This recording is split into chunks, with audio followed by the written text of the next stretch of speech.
Welcome back to another technical deep dive here in the debug zone. Today, we're tackling a big question and breaking it down with insights from other users. Hopefully, this clears up some misconceptions and helps you get the answer you need. So, buckle up, stay a little curious, and let's jump right in.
And that's a wrap.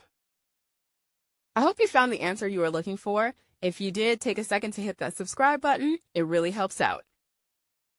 And let me know in the comments which solution worked best for you. See you next time in the debug zone.